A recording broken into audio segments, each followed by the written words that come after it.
Praise the Lord, जय मसीह की। प्रभु आप सबों को आशीष दे। आज हम पवित्र आत्मा का सामर्थ के बारे में थोड़ा सा देखेंगे चंद शब्दों में, क्योंकि ये इतना बड़ा विषय है कि हम पूरी तरह से दे नहीं सकते, परंतु संक्षिप्त में मैं कुछ बातों को आप लोगों के बीच में रखना चाहूंगा।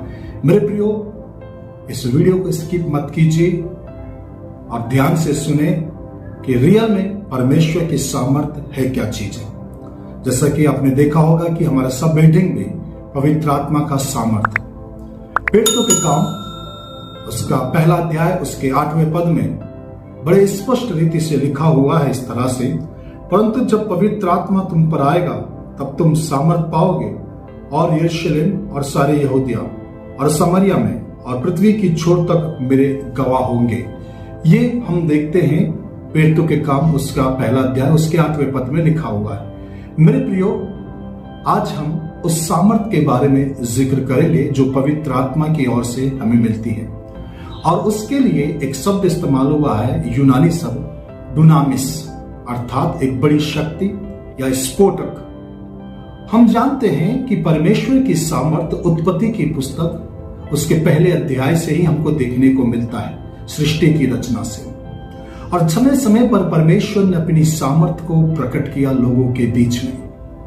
मेरे प्रियो, मैं आज आपको बताऊं कि अधिकांश लोग आज इस सामर्थ के लिए परमेश्वर की उपस्थिति में बैठ रहे हैं। कई लोग हैं जो पवित्र आत्मा की सामर्थ को केवल चिन्ह और चमत्कारों को ही तक सीमित रख दिए हैं, या चिन्ह और चमत्कार को ही वे सामर्थ को मानते हैं।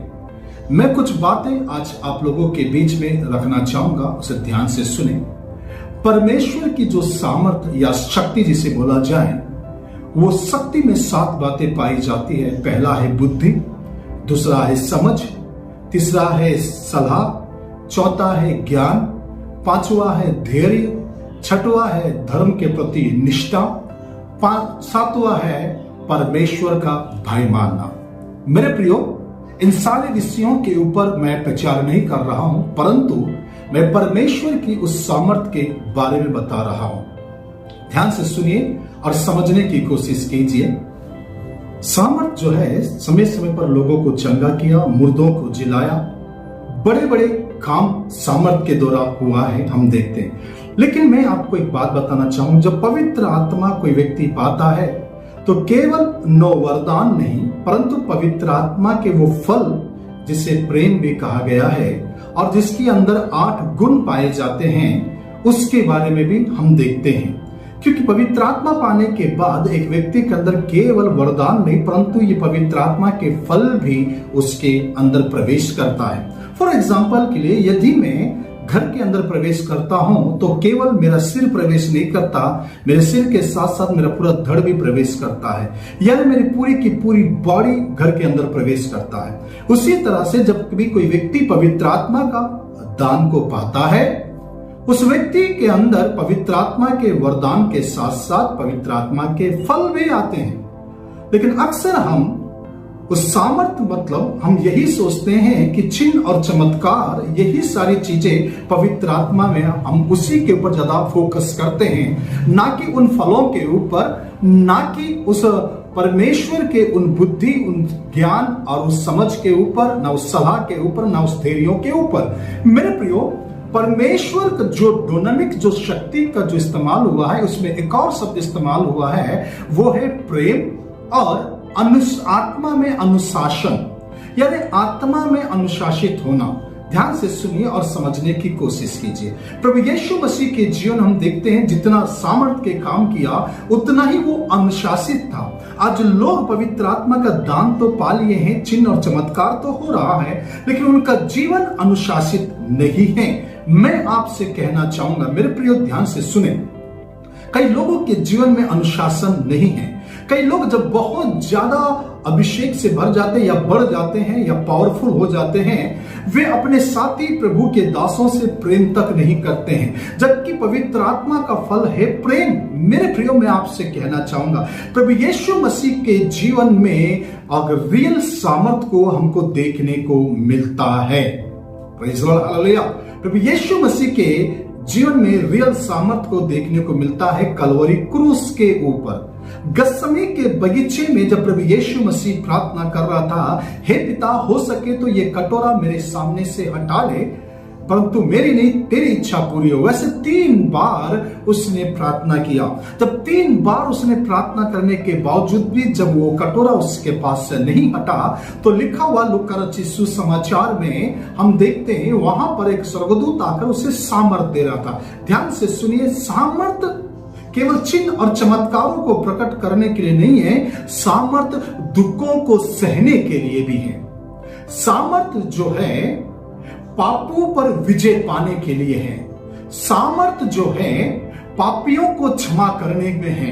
सामर्थ जो है अपने विरोधी जब लोग सामने खड़े रहते हैं उनसे प्रेम से प्रकट आना, उनसे प्रेम से बातचीत करना या उनको प्रेम प्रकट करना ही सामर्थ है। कलवरी क्रूस के ऊपर प्रभु यीशु मसीह को लटका दिया गया था। सुनिए ध्यान से, फिर भी वो प्रार्थना कर रहा है कि हे पिता, इन्हें क्षमा कर, ये नहीं जानते ये क्या कर रहे हैं। मतलब वो रियल सामर्थ, प्रेज़ द लॉर्ड, हालेलुया, ये वो सामर्थ है जो उसको दुखों को भी सहने की ताकत प्रदान कर रहा था। आज इस सामर्थ की जरूरत है विश्वासी भाई बहनों को। लेकिन लोग सामर्थ मतलब केवल चिन्ह और चमत्कारों में, भविष्यवाणियों में और अन्य प्रकार के वो बड़े बड़े चमत्कारों में ही सामर्थ को ढूंढ रहे हैं। लेकिन मैं आपसे कहना चाहूंगा, यदि आप दुखों में भी स्थिर है तो ये परमेश्वर की सामर्थ है जो आपको खड़ा कर रहा है। यदि आप अपने शत्रुओं को क्षमा कर पा रहे हैं, यदि आप अपने शत्रुओं को भी मित्र समझकर चल रहे हैं, तो ये परमेश्वर की सामर्थ है जो पवित्र आत्मा के द्वारा आपके अंदर डाली गई है। मेरे प्रियो, यही बात को तो पौलुस भी कह रहा है। फिलिप्पियों की पत्री उसके 3 अध्याय के उसके 10वें पद में बड़े स्पष्ट क्या कह रहा है, सुनिए, ताकि मैं उसको और उसके मृत्युंजय की सामर्थ को और उसके साथ दुखों में सहभागी होने के मर्म को जानूं और उस मृत्यु की समानता को प्राप्त करो, ताकि मैं किसी भी रीति से मरे हुए में से जी उठने के पद तक पहुंचूं। यानी वो इतने सारे दुख, इतनी सारी तकलीफें वो कैसे सह लिया और कैसे मुर्दों में से जी उठा, और वो कौन सी सामर्थ है जो इतना कुछ सहने की ताकत उसे प्रदान किया। और मैं उसी ताकत को या उसी शक्ति को या उसी सामर्थ्य को जानना चाहता हूं, पौलुस कह रहा है। Praise the Lord, hallelujah. पौलुस कह रहा है कि मैं उसी सामर्थ्य को जानना चाहता हूं। मेरे प्रियो, मैं आपसे कहना चाहता हूं, क्या आपने वो सामर्थ्य पाया है, या केवल आप चाह रहे हैं कि आपके हाथ रखने से लोग गिर जाएं, आपके हाथ रखने से बड़े बड़े काम हो जाएं, आपके बोलने से बारिश बंद हो जाए, आपके बोलने से बीमार चंगे हो जाएं, आपके बोलने से मुर्दे जिंदा हो जाएं? क्या इसी सामर्थ्य की खोज में है? मेरे प्रिय, अगर हम इसी सामर्थ्य की खोज में हैं तो हम प्रभु यीशु मसीह को प्रकट नहीं कर पा रहे हैं, क्योंकि प्रभु यीशु मसीह का प्रकटीकरण हमारे प्रेम से, हमारी दया से, हमारी तरस से, हमारे लोगों को क्षमा करके चलने से, हमारे सहनशीलता से, हमारी धैर्य से, हमारे परमेश्वर की भय से प्रकट होता है। मैं आज आपसे एक बात कहना चाहता हूं, कौन सी सामर्थ्य की खोज में हैं आप?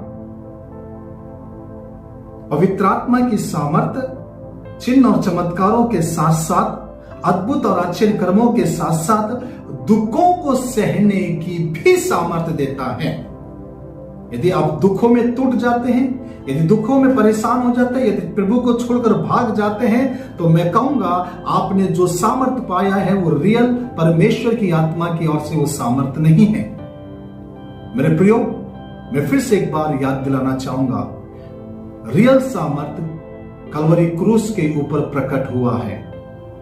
जब लोगों ने प्रभु यीशु मसीह को थूका, उसके दाढ़ी को नोचे और उसको भाले मारे, उसे क्रूस पर चढ़ाए, उस परिस्थिति में भी वो पिता से प्रार्थना कर रहा उन लोगों के लिए, हे पिता, इन्हें क्षमा कर, ये नहीं जानते ये क्या कर रहे हैं। हे पिता, इन्हें क्षमा कर, ये नहीं जानते ये क्या कर रहे हैं। ये रियल सामर्थ है।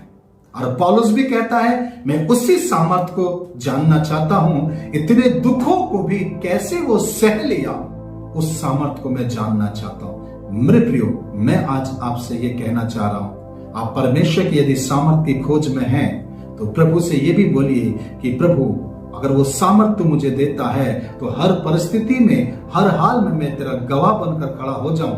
दुख में, सुख में, हर प्रकार के परेशानियों में भी मुझे सहने की सामर्थ दीजिए। ये है रियल सामर्थ। मैं आपसे कहना चाहता हूं, हम कई बार इस सामर्थ को नहीं मानते, सहने की सामर्थ को नहीं मानते। हम बोलते जितना ज्यादा हो सकता हटा ले, लेकिन मैं प्रभु का धन्यवाद देता हूं, जो व्यक्ति हर परिस्थिति में उसके साथ बना हुआ है वो रियल सामर्थ को प्रकट कर रहा है। प्रभु यीशु मसीह का उस दुनामिस को प्रकट कर रहा है, क्योंकि इसी सामर्थ के द्वारा प्रभु यीशु मसीह ने मृत्यु पर जय पाया है। इसी सामर्थ के द्वारा दुखों पर उसने जय पाया है, तभी तो उसको वह नाम मिला जो सब नामों में श्रेष्ठ है। God bless you.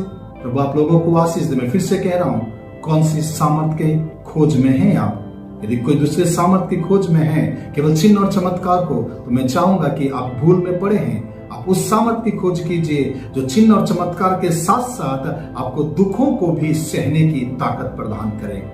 प्रभु आपको बहुतायत से आशीष